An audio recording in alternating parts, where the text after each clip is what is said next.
Good evening, I'm Judy Woodruff on the NewsHour tonight. The virus on the rise. Cases of COVID-19 spike across the globe, forcing an end to many reopening efforts and further taxing healthcare resources. Then, an undue burden. The Supreme Court strikes down a Louisiana law restricting abortion providers, with the Chief Justice supporting abortion rights. Plus, a bounty on U.S. troops. New intelligence reportedly concludes that a Russian military unit offered to pay Taliban fighters to kill U.S. soldiers in Afghanistan. And a long race. South Sudanese Olympic hopefuls living in Japan hold on to their dream despite the postponement of the Games. All that and more on tonight's PBS NewsHour.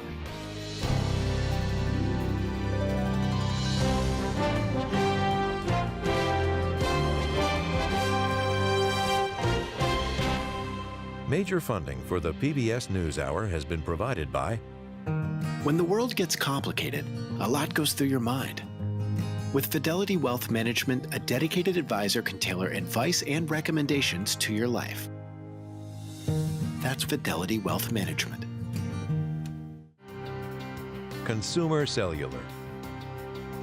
Johnson & Johnson. Financial services firm Raymond James. The Chan Zuckerberg Initiative, working to build a more healthy, just, and inclusive future for everyone at czi.org. The William and Flora Hewlett Foundation, for more than 50 years advancing ideas and supporting institutions to promote a better world at hewlett.org. And with the ongoing support of these individuals and institutions.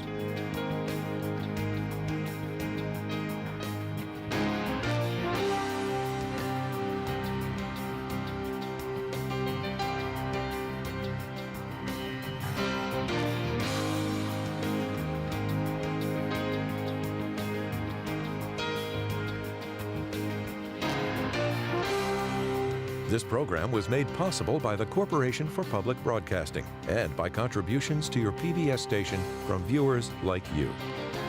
Thank you. The coronavirus pandemic has claimed the lives of some 503,000 people around the globe to date. Over a quarter of those deaths are Americans. This comes as more than 30 states are reporting a rise in new infections and as more communities loosen restrictions and reopen their doors for business. But some state leaders are now having to rethink their plans or cancel them altogether to battle this summer surge. We'll talk with a healthcare leader shortly. In the day's other news, Chief Justice John Roberts joined the Supreme Court's 4 more liberal justices in striking down a Louisiana law that placed restrictions on doctors who perform abortions. We'll take a closer look at that decision after the news summary. The High Court also made it easier for President Trump to remove the head of the Consumer Financial Protection Bureau, but it separately declined to block federal executions that are scheduled to begin next month. Stocks soared today on Wall Street and recovered half of their losses from last week after a healthier than expected report on the housing market. The Dow Jones Industrial Average climbed 580 points to close at nearly 25,596. The Nasdaq rose 117 points and the S&P 500 added 44. The White House briefed select members of Congress today amid reports that Russia offered bounties to Taliban-linked militants for killing American troops in Afghanistan. The alleged bounties were initially reported by the New York Times, citing intelligence officials. President Trump denied being briefed on the subject and said that he was told the intelligence wasn't considered credible. We'll have more on this later in the program. Meanwhile, in Afghanistan today, an attack at a busy market killed at least 23 people. A car bomb and mortar shells rocked southern Helmand province, leaving children among the dead and injured. Both the Taliban and the Afghan military blamed each other for the attack. Back in this country, the so-called Golden State Killer pled guilty today to 13 counts of first-degree murder. 74-year-old Joseph DeAngelo is accused of killing at least 13 people and raping scores more across California in the 1970s and 80s. He was arrested in 2018. The former police officer appeared in a wheelchair for his hearing in Sacramento. He'll be spared the death penalty, but will serve life in prison without parole. The 4 former police officers charged in the death of George Floyd in Minneapolis were back in court today. The judge threatened to move their trials out of the city if attorneys and local officials do not stop speaking publicly about the case. Separately, lawmakers in Mississippi voted on Sunday to remove the Confederate symbol from their state flag.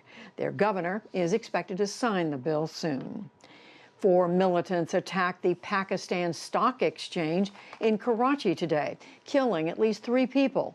They stormed the compound armed with grenades and guns to try to take hostages. Security forces killed them before they could enter the offices where employees took shelter. The law enforcement agencies, the police and the rangers played a very, very vital role in combating this attack. And alhamdulillah, the stock exchange, the financial hub of the Pakistan was saved. Separate insurgents from the southwestern province of Baluchistan later claimed responsibility. And Iran has issued arrest warrants for President Trump and 35 others linked to the drone strike that killed its top general, Qasem Soleimani, in January. Tehran's chief prosecutor also asked the International Criminal Police Organization, Interpol, to help, but it refused. Brian Hook, who was the U.S. Special Representative for Iran, dismissed Tehran's move as a propaganda stunt. Still to come on the NewsHour, the Supreme Court strikes down a Louisiana law restricting abortion providers. A Russian military unit reportedly offers Taliban fighters money to kill U.S. soldiers. The UK ambassador to the U.S. discusses Russia, COVID, and travel bans, plus much more.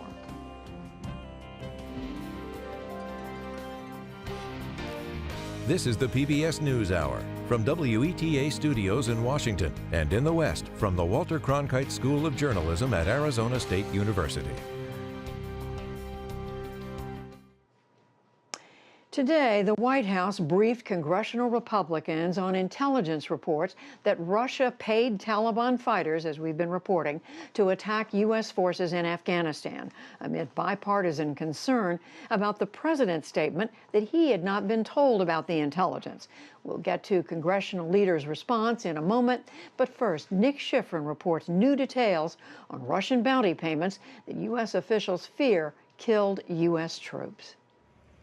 In April 2019, a bomb planted by the Taliban in this spot killed 3 U.S. Marines, and intelligence officials investigated whether this American blood was on Russian hands. Last year, the Taliban are believed to have received Russian military intelligence money to target U.S. service members, former military and intelligence officials tell PBS NewsHour. The payments were discovered by information taken from Taliban leaders and when U.S. Special Operations Forces found a large amount of American money during a Taliban raid. It was a dramatic increase in Russian support to the Taliban, already described in 2018 by then U.S. Commander General John Nicholson. We've had weapons brought to this headquarters and given to us by Afghan leaders and said this was given by the Russians to the Taliban. We know that the Russians are involved. Today, the Kremlin called that statement and today's reports, quote, lies. But former U.S. intelligence officials say in the last 2 years, as Americans trained Afghan forces and fought the Taliban, Russian involvement was always a collection priority and was always briefed up to senior levels. But today, White House spokeswoman Kayleigh McEnany reiterated President Trump had never been briefed. The CIA director, NSA, National Security Advisor, and the Chief of Staff can all confirm that neither the president nor the vice president were briefed on the alleged Russian bounty intelligence. Former intelligence officials say President Trump was part of briefings about Russian support before the U.S. signed a peace deal with the Taliban this past February. Since then, the Taliban have not attacked U.S. troops, but have killed hundreds of Afghan civilians and security forces, and launched a targeted assassination campaign against mosques with moderate clerics, journalists traveling in this van, and just today, civilians in Helmand, leaving children bloody and orphaned. 40 years ago, the US and Russia began a much more serious proxy battle in Afghanistan. After Soviet troops invaded, the US funded Afghan fighters who eventually forced the Soviets to leave. US officials say the Russians have always wanted payback in Afghanistan, and they likely increased their assistance to the Taliban to upset US plans, and because the US hadn't pushed back strongly enough on prior Russian support. For the PBS NewsHour, I'm Nick Schifrin. Let's get reaction now from two key lawmakers on Capitol Hill. First up, we turn to the chairman of the House Intelligence Committee, Representative Adam Schiff of California. He joins us now from Capitol Hill. What do you believe happened here? Well, we want to get the full answers from the intelligence agencies. We've asked them to come in and physically brief our committee. The Speaker has asked for a full House briefing on this as well. We want to know, are the Russians offering bounties to kill American troops? And if they are, why is the president still seeking to have Russia brought into the G8? Why is he giving Russia that favored status, welcoming them into the community of nations, and maintaining this cozy relationship with Putin? That's not how we ought to treat a country that is trying to kill our people in Afghanistan. So we want to get the full intel briefing on these allegations and find out whether this was part of the president's daily brief, and if the intelligence agencies are still not briefing the president, why they're not briefing him. Is this an issue where they cannot tell the president things he doesn't want to hear when it comes to Vladimir Putin and Russia? If the White House is saying, as it's reported from others today, that this was unconfirmed intelligence as part of an ongoing investigation, is it possible that this reporting just got ahead of what's going on? You know, anything is possible. It's also possible that we're not getting the straight scoop from the White House. It certainly wouldn't be the first time. But I would think if the president is making a pitch to bring Russia into the G8, his people in the National Security Council would want to make sure that he is aware of this. Now, they can caveat this and say, well, you know, we have X amount of confidence in this intelligence, or we want to do further information, but before you invite the Russians back in, you should know about this. I don't know if those conversations took place, or they're just afraid of raising this with him, or he just doesn't care, or doesn't read his presidential daily brief. But we ought to find out. These are the safety and the lives of our troops at stake, and you would hope that the Commander-in-Chief would want to hear this information and be able to evaluate it. How confident are you, Congressman Schiff, that the intelligence community is going to be straight with you on this? And if you find out that they didn't brief the president with what they knew, then what does that say to you?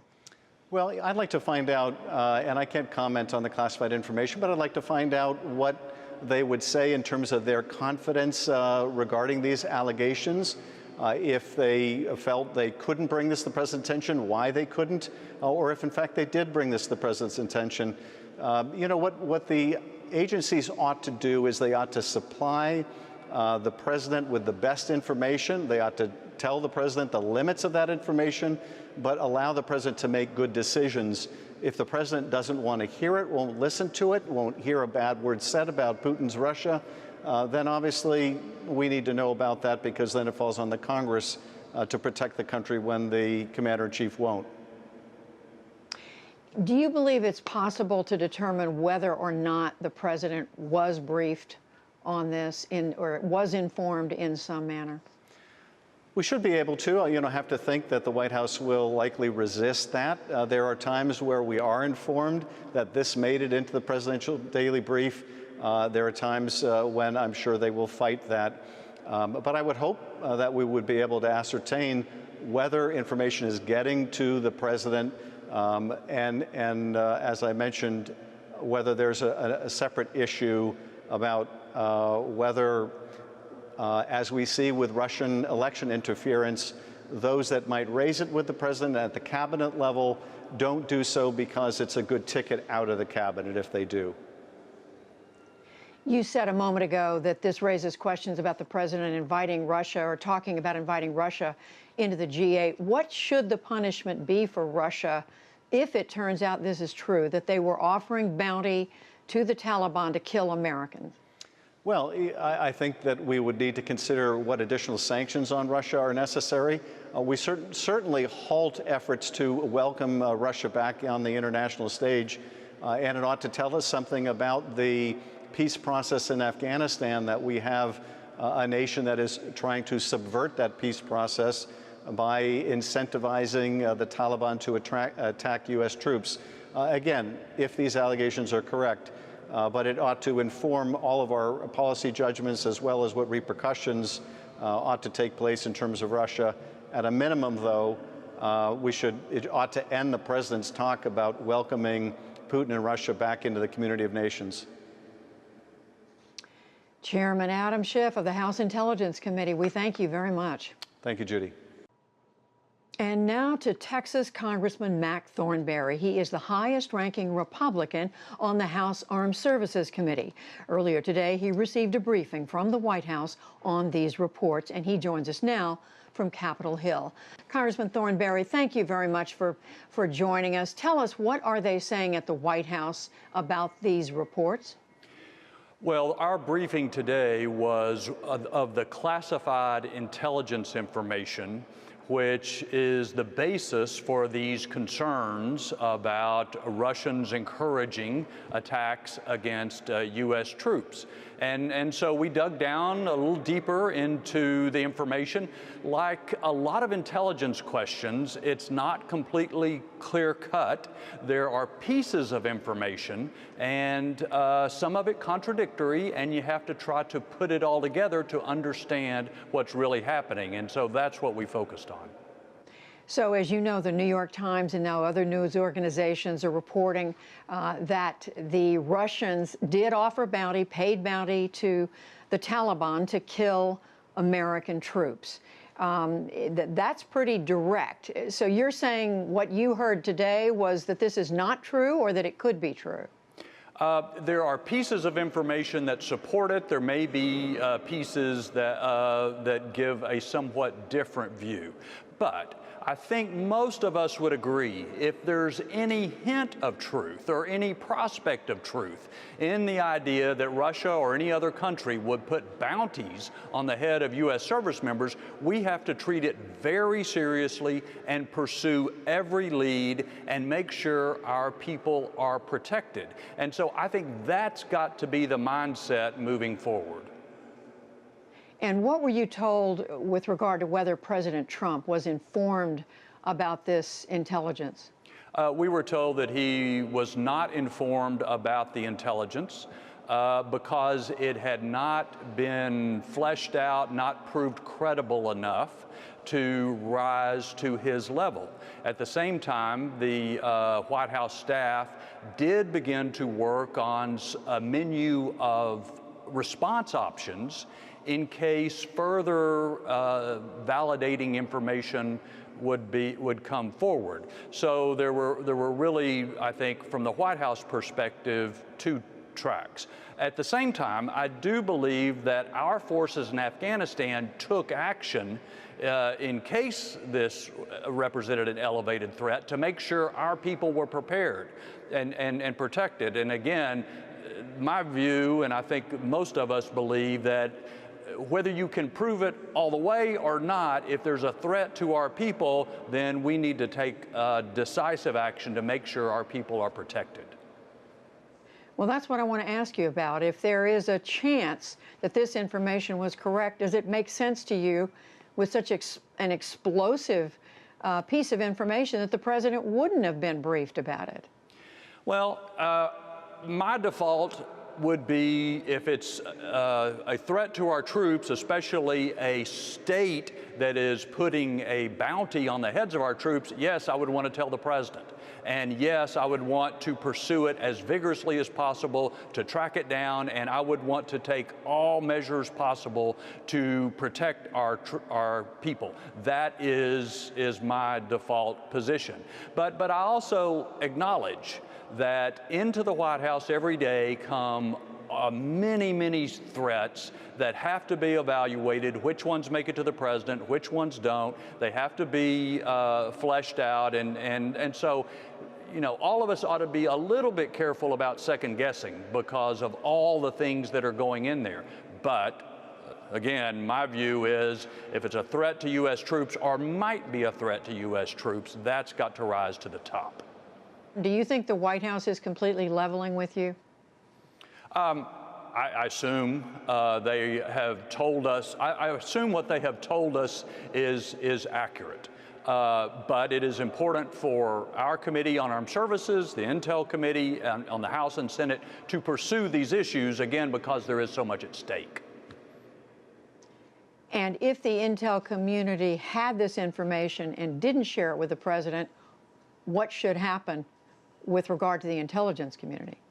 Well, the intelligence community must first pursue these lines of information, and I think they are doing that certainly now to find out if it is true or not, what the supporting evidence is. I think that really the decision is the advisors around the president on what to bring to his attention and what not. And at this point, at this point, is the White House pursuing this? Do you get the sense that they take this seriously and you're going to get answers quickly? I do think at this point they are taking it seriously. I think there will be some other public statements coming, but again, this is an allegation that ought to be pursued with all the instruments of the U.S. government. And the other thing is, it would be a tragic mistake for us to further reduce our troop presence in Afghanistan, because that would only encourage more of these sorts of threats to come about. So we've got to, yes, pursue the intelligence and where it leads, but we've also got to have smart policy to not encourage this sort of thing by the Russians or anyone else. Congressman Mac Thornberry, ranking Republican on House Armed Services Committee, thank you very much. You're welcome. And after we recorded those interviews earlier this evening, we learned that leading Democrats, including Chairman Adam Schiff, will receive a separate briefing tomorrow at the White House.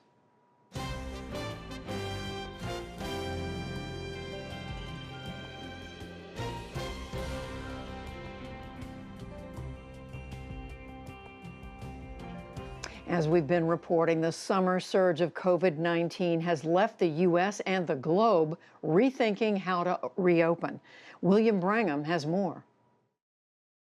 That's right, Judy. The U.S., as you were saying before, is clearly struggling to contain this virus. I'm joined now by a man who has spent his career fighting viruses and disease.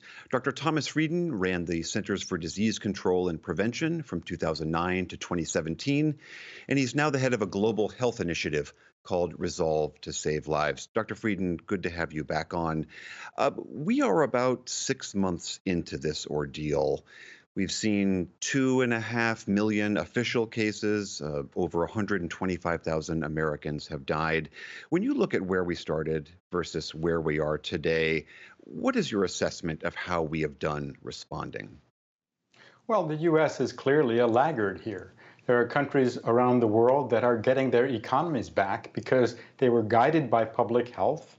They communicated clearly. They fully supported public health. And unfortunately, we're paying the price of a response that wasn't nationally organized and not well implemented. So if you lean into a punch, you're going to get hit. And that's what's happening all over the South and in most or much of the country today. The numbers we're seeing in the U.S. are high, but they're only part of the story. There are many, many more people who are getting this infection and who have not been tested. So the 40,000 cases that were diagnosed the other day are not all of them. This is creating a huge viral reservoir that's going to take months to deal with. And really, the truth is, if you look at what people are saying, most Americans get it. We need to do the 3 W's. Wear a mask, wash your hands, watch your distance. And government and public health need to scale up the box-it-in approach that we've been talking about for months. Test strategically. It's not a question of how many, it's whether you do it right. isolate people well, contact trace, quarantine supportively. There are some tough questions to be asked, but there's so much more we need to be doing. There are parts of the US that are continuing to see progress.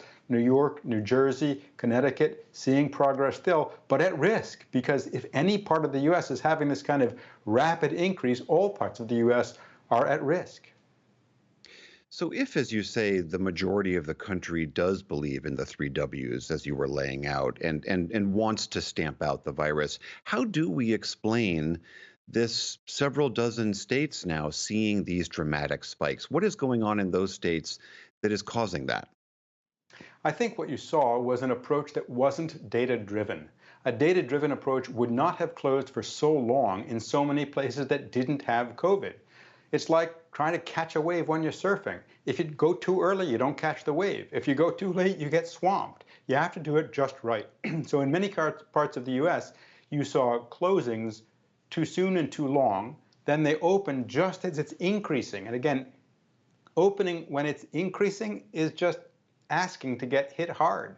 So it's no surprise that you're seeing these big increases. Places like Arizona, where nearly 1 out of every 4 tests is positive. That's an extraordinarily high rate. And that indicates a real increase, not just an increase in testing. It's going to take a while. It means a lot more distancing, masks, hand washing, distance, but it also means that bars need to be closed in these areas. You can't do that safely. We've had many outbreaks related to bars. It means that indoor space, the more people together with the more crowding and the less ventilation and the higher the rate of COVID in that area, the more chance for explosive spread. We have been seeing several states that have opened up early, as you were describing, or reversing. Arizona just this evening is announcing that they're going to start closing bars down in response to the surge of cases there. But I want to ask you about one other issue that the president and the vice president have argued that the real reason we're seeing so many cases is because we're testing more. If you look more, you're going to find more. Is that a fair depiction of what's really going on? That's simply wrong. As a scientist, as an epidemiologist, as a doctor, I can tell you when you look at the data, there are 1 or 2 states where you're seeing a lot more testing and a similar increase in cases. That's correct. Then it's really about more tests. But if you look Arizona, Texas, Florida, South Carolina in particular, and many others, the tests are either up or stable, but the percent positivity is increasing. And that's the key number, because that tells you that the rate of COVID in that community is increasing. This is not about increased tests. It's about increased spread of the virus. Lastly, the president, the vice president also argue that, yes, we may be seeing an increase in tests, but not as many people are dying, that mortality rates are not rising commensurately with new cases. How do you explain that? There are a few things going on. First off, death rates lag case rates by about a month because people get sicker and sicker and then need to be cared for. Second, it is true that we're seeing increases, especially in young adults. And the death rate of young adults is massively lower than the death rate of older adults. But what starts in young adults doesn't stay in young adults. That means the lag may be longer than a month, 2 or 3 months, but it's likely to be there. We're also seeing some improvements in how to care for patients. And what we've seen all over the world is when you have a situation like New York City with just overwhelming numbers, the death rate goes up because it's harder for the doctors and nurses and respiratory therapists to give optimal care. So I do think that we're seeing a real lower death rate. That's accurate. Some of that is the lag, because it takes longer for people to get severely ill than to get a case. And some of that is the age group. So the death rate may come down, but we still project that in the next month, the US is likely to have at least 15,000 more deaths. And I think we're getting inured to these numbers. This is a huge number, 135,000 deaths with another 15,000. Doctors and nurses, other healthcare workers, more than 400 of them killed by COVID. That is just a shocking number, and we have to do better at protecting our healthcare workers, shielding our elderly, and making sure that nursing homes, meatpacking factories, homeless shelters, prisons and jails are protected so we don't see this kind of explosive spread and steady increase. It's not just about deaths. It's about how broadly this virus spreads in our community, it creates the equivalent of a reservoir of virus that's going to take a long time. New York City had to shut down for months to cool it down. Some very sobering news. Dr. Tom Frieden, thank you very much for your time. Thank you so much. Nice to speak with you again.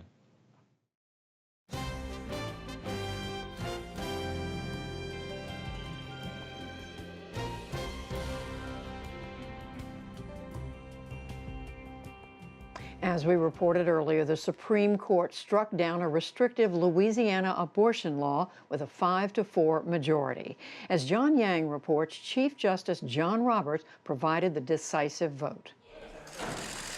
Chief Justice John Roberts was again in an unusual position today, siding with the 4 reliably liberal justices to strike down a restrictive Louisiana abortion law by a 5-4 majority. Justice Stephen Breyer wrote the decision, relying on the 2016 5-3 ruling invalidating a nearly identical Texas law, at the time the court's biggest endorsement of abortion rights in a quarter century. Then Roberts was on the other side, among the dissenters. Today, in a concurring opinion, he wrote of the importance of Supreme Court precedent. The Louisiana law imposes a burden on access to abortion just as severe as that imposed by the Texas law for the same reasons. Therefore, Louisiana's law cannot stand under our precedents.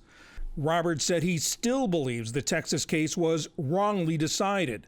The question today, however, is not whether it was right or wrong, but whether to adhere to it in deciding the present case.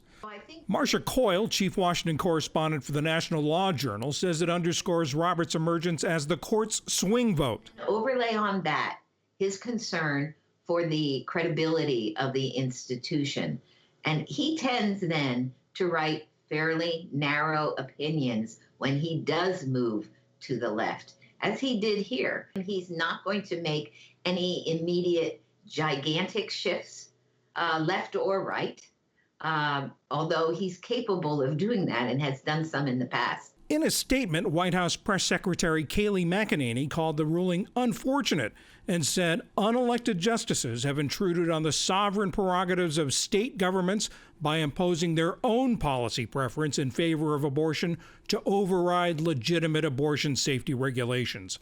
Roberts, in particular, is drawing the ire of conservative legal scholars like John Malcolm of the Heritage Foundation. Rather than calling balls and strikes, as he pledged to do during his confirmation hearings, he comes down with an opinion that I think can be appropriately characterized as a political one. So strangely enough, while trying to keep the court out of politics, the court becomes more involved in politics than ever before.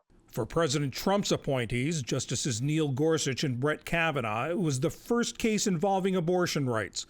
Gorsuch criticized the majority in a dissent, calling its ruling little more than the judicial version of a hunter's stew. Throw in anything that looks interesting, stir, and season to taste. In his dissent, Kavanaugh said lower courts need to determine more about how the Louisiana law would affect access to abortion there. While today's ruling is a victory for abortion rights, analysts say there are more challenges ahead. And people who are celebrating today's decision as a big win for abortion rights are, in my opinion, going to have a rude awakening. Law professor Mary Ziegler studies U.S. abortion law. It's clear that there will be more abortion restrictions upheld by this court and that access to abortion will be more limited. If you're thinking about the ultimate fate of Roe v. Wade, in some ways, I think that's more up in the air today than it was yesterday. The Louisiana law, which has never gone into effect, would have required doctors who perform abortions to have admitting privileges at nearby hospitals. Abortion rights advocates said that would have left the state with just one abortion provider. The law's backers said it was to safeguard women. Angie Thomas is the associate director of Louisiana Right to Life. This is all about just protecting women, keeping them safe from substandard care, and substandard care that we know to be true through the violations over the last 2 decades and more. But abortion rights advocates say the complication rate is extremely low, less than 1%. Kathleen Pittman is an administrator for a clinic in Shreveport, Louisiana, which would have been left with a single part-time physician permitted to perform abortions. How many times have we actually had to transport? I think we were able to come up with 4 instances over a 20-year period. And a woman who is pregnant is at much greater risk for her health and her life should she continue that pregnancy versus having an abortion. And with today's rulings, the clinic's doctors will be able to continue performing abortions. For the PBS NewsHour, I'm John Yang.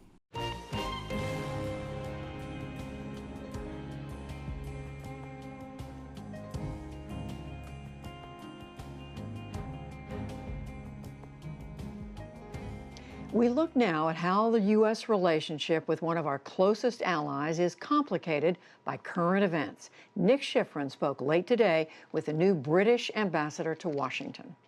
Dame Karen Pierce was named British ambassador to Kabul from 2015 to 2016, and then UN representative in 2018. She was named UK ambassador to Washington earlier this year, and she joins me now. Ambassador Pierce, thank you very much. Welcome to the NewsHour. I know you can't comment on specific intelligence reports, but we're reporting today that according to former military and intelligence officials, there is a belief that Russian military intelligence was providing financial incentives to the Taliban to kill U.S. soldiers. How concerned is the British government about Russian support to the Taliban? Well, you're right, Nick. We never comment on intelligence matters. But irrespective of this particular report, I think there has been a pattern of Russian malign activity around the world in recent years. And Britain, together with our international partners, we want to push that back on that malign activity while making clear to Russia that we'd like a more productive relationship. You were ambassador in Kabul a few years ago. More recently, the outgoing general in Kabul said that Russia was providing weapons and political support to the Taliban about 2 years ago. Do you believe that support increased in the last 2 years? Certainly, while I was in Afghanistan, we did see a hardening of the Russian position, and Russia became less cooperative than she had been previously. But I think it's also worth thinking that the only thing Russia likes less than NATO being in Afghanistan is NATO not being in Afghanistan, because NATO provides security and stability for Russia as well. And I think that all needs factoring into Russian assessments. The core of NATO, U.S., Western deterrence to Russia in Europe has been tens of thousands of American troops in Germany. And President Trump wants to reduce the number of those troops by about 30%. And he announced that without having consulted Germany or NATO officials. So does the fact that that consultation didn't happen, does that erode the transatlantic alliance? I think NATO and the transatlantic alliance is so interwoven and so interdependent that it doesn't depend on one single event or one single decision. I think we have to remember that NATO is the most successful military alliance in history.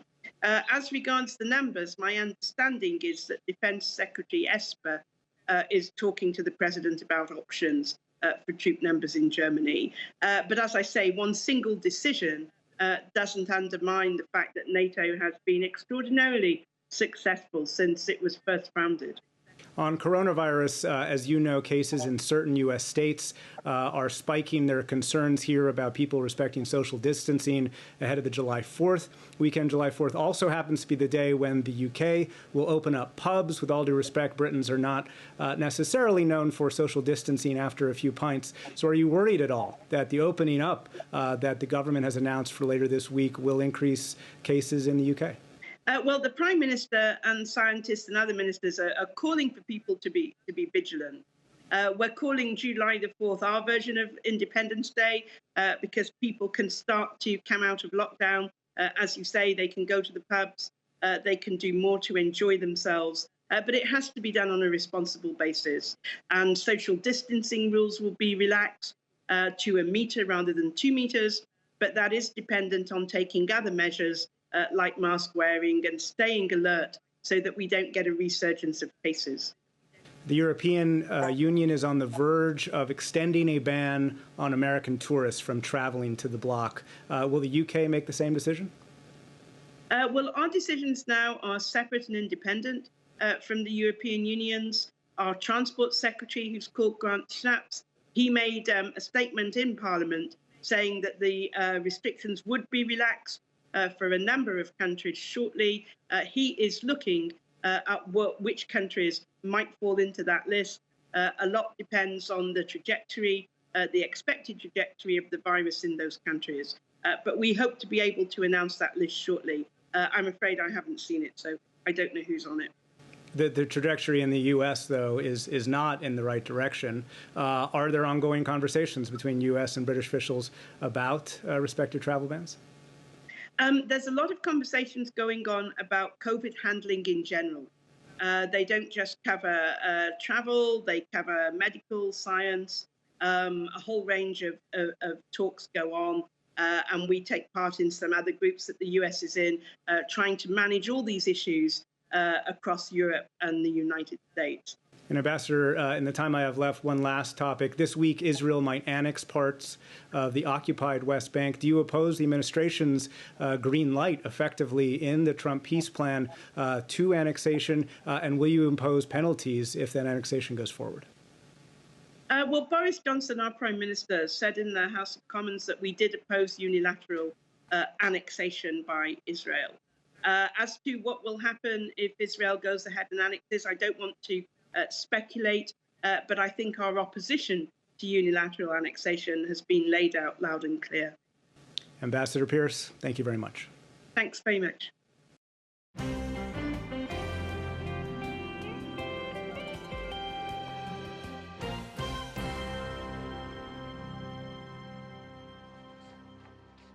It is only Monday, but it's already shaping up to be a busy week in politics. To help us dive into it all, Tamara Keith of NPR. She also co-hosts the NPR Politics podcast. And Erin Haynes, she is the editor-at-large of The 19th. It's a nonprofit and nonpartisan newsroom reporting on the intersection of gender, politics, and policy. Erin Haynes, we welcome you. Amy Walter is away. Hello to you, Tam. So I want to start by asking both of you about the language of race as President Trump uses it. This has been, as we know, an ongoing issue since the election in 2016. But just over the weekend, the president retweeted a video of a group of men, one of them yelling, "White power." Let's look at what was in that retweet. Yeah, you got it, you. White power. Yes, there you go, white power. Do you hear that? So the president did later delete the tweet, but Tam, how is something like this received in this current atmosphere of much heightened awareness of racial justice? Right, and the White House says that the president did watch the video before tweeting it, but somehow didn't hear that very glaring white power phrase. And the fact is, this is nothing new for President Trump. I mean, it's only been a few days since we were talking about how he was using a racist term to describe the coronavirus. He, in his campaign speeches and tweets, has been emphasizing that the removal of Confederate sculptures and statues is the removal of our heritage, though our is not particularly inclusive. And the sense is that this is an attempt at a repeat of 2016, that President Trump is running a similar playbook, hoping for the same results. And it's clear that there's no dialing it back. For instance, with the Kung Flu reference, it's almost become a call and response, and he's only had 2 campaign events in the last week. But Erin Haynes, this is a different political climate now, is it not? Well, this is certainly not the climate that the president was running in 4 years ago, although we certainly still are very much in a racially polarized environment headed into November. Listen, it's just as Tamara said, the president is drawing again from a racial playbook that he has been using since he first ascended the escalator at Trump Tower 5 years ago to declare his candidacy for president. whether it was referring to Mexicans as rapists, whether it was referring to African and Caribbean countries as S-holes, or cities like Baltimore as rat-infested, whether he was calling for law and order in cities like Chicago, or raising the specter of voter fraud in cities like Philadelphia. I mean, at this point, they're not even dog whistles. You saw in that video, the elderly gentleman said white power not once, but twice. And so, I mean, while it would certainly be hard to miss, even if that was something that the president missed, deleting it was obviously something that should have happened. But in reality, that never should have been posted in the first place. But I think it does send a message to certain supporters of his who either share his views or support him in spite of them. The question at this point is not who the president is. I think we know who he is after 4 years, but who the American electorate is going to be headed into November. Well, it certainly got a lot of attention. Of course, the other thing getting a great deal of attention right now is COVID-19. We are seeing a surge, questions being raised about the leadership, both at the national and the state level, about what to do, about whether the leadership has been the kind that has made the American people do what they needed to do to stay safe and to stay healthy. And Tam, we are seeing division over whether to wear masks, whether to stay socially distanced. How do you see this politicization, if you will, of the coronavirus as we get closer to the election? Right. And there is a real mixed message coming from the Trump administration. I guess that isn't a particularly new development, but you have the health secretary, Alex Azar, saying that this is a critical moment and that people need to wear masks if they're not socially distanced. The message from the president, according to the press secretary today, was a little bit different. It was that masks are optional and that it's really a personal choice, and that people should listen to local health officials. But you know, there just is there's this message that is mixed, and there's this challenge that is coming that leading into this moment, it has been largely a blue state problem, a bluer state, bluer county problem. And that has been flipping, and the political implications for that, for the president, where now states like Florida and Arizona are more dominant in the caseload. This could have political implications for him. It's not clear just yet what it'll be, but one thing we know is that the city of Jacksonville, where the president is moving his convention acceptance speech, well, now they require masks to be worn. Aaron, how do you see this playing out? I know we are months away from Election Day, but this is on the top of mind for many Americans right now, and will be, it looks like now, for a while to come.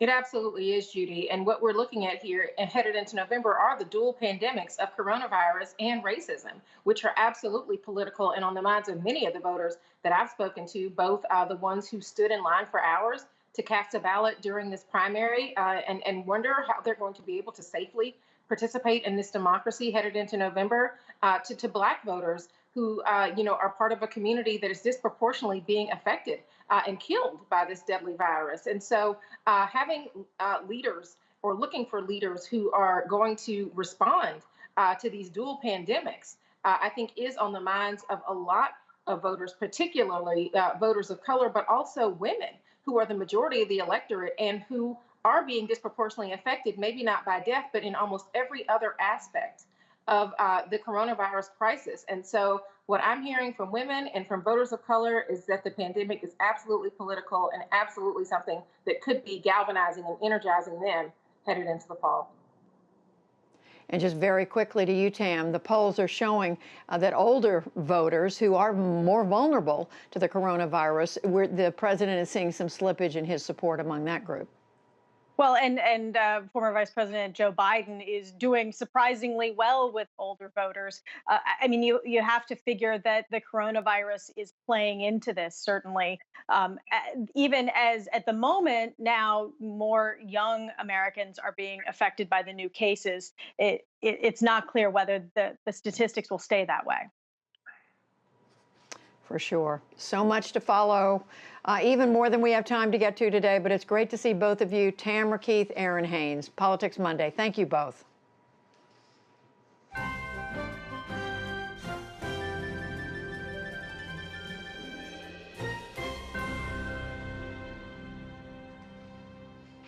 The young African nation of South Sudan is facing two growing challenges: the coronavirus pandemic and ethnic fighting that has long plagued the country. That has left little time and investment for athletes looking to compete in the Olympics. So Japan, the host of the now postponed 2020 Games, offered to help. NewsHour producer Ali Rogan reports on 5 unique runners. For South Sudanese track star Abraham Majok, the road to Olympic glory was already long. COVID-19 made it longer. The first night when I heard that the Olympics were postponed, I was really worried. Since November, Majok and 4 teammates have been living and training in the small city of Maebashi, Japan, 7,000 miles from home, where none of these world-class facilities is available. They don't have a single track in the whole country, which is still facing the country as a big challenge. And then most of the athletes, including me myself, are from poor families. South Sudan is the world's youngest country. In 2011, it declared independence from Sudan following decades of fighting.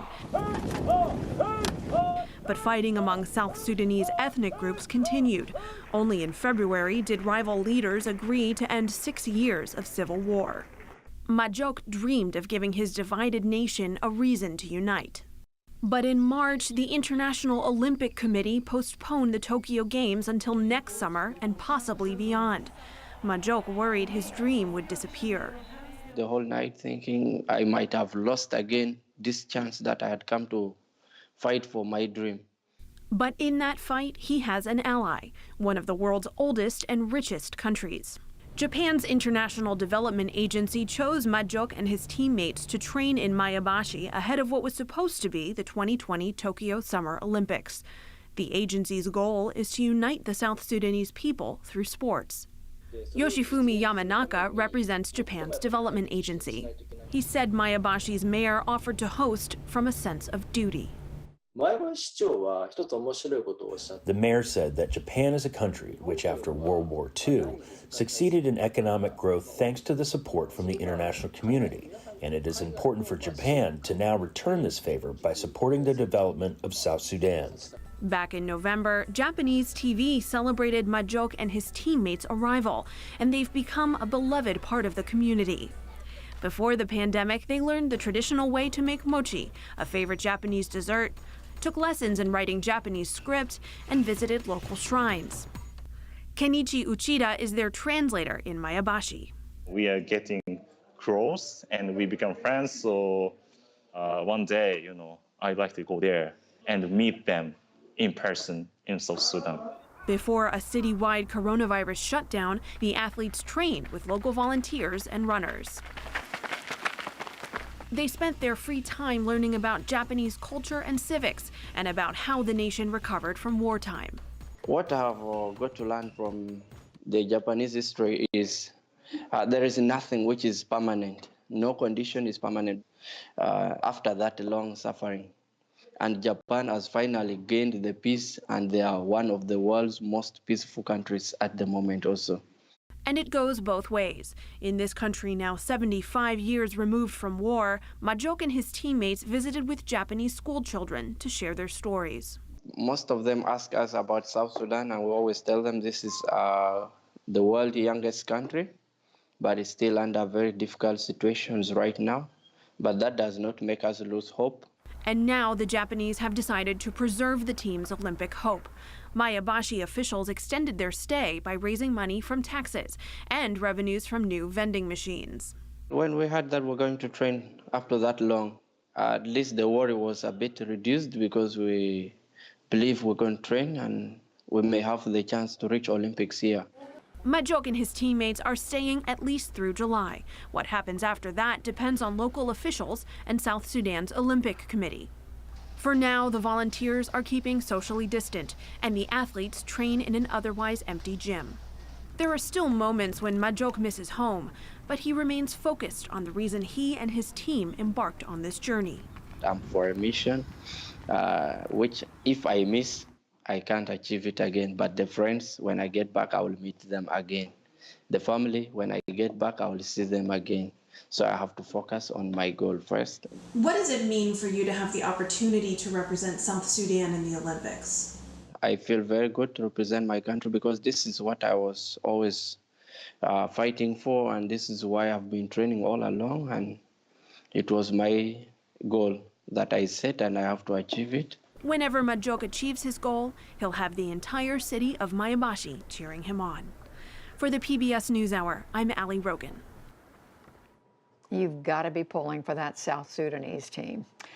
And that's the NewsHour for tonight. I'm Judy Woodruff. Join us online and again here tomorrow evening. For all of us, the PBS NewsHour, thank you. Please stay safe, and we'll see you soon. Major funding for the PBS NewsHour has been provided by... Since our beginning, our business has been people and their financial well-being. That mission gives us purpose and a way forward, today and always. Johnson & Johnson. Consumer Cellular.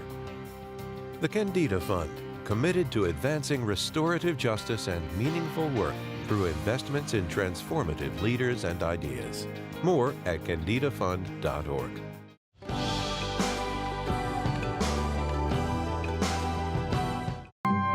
The Alfred P. Sloan Foundation, driven by the promise of great ideas. Supported by the John D. and Catherine T. MacArthur Foundation, committed to building a more just, verdant, and peaceful world. More information at macfound.org. And with the ongoing support of these institutions.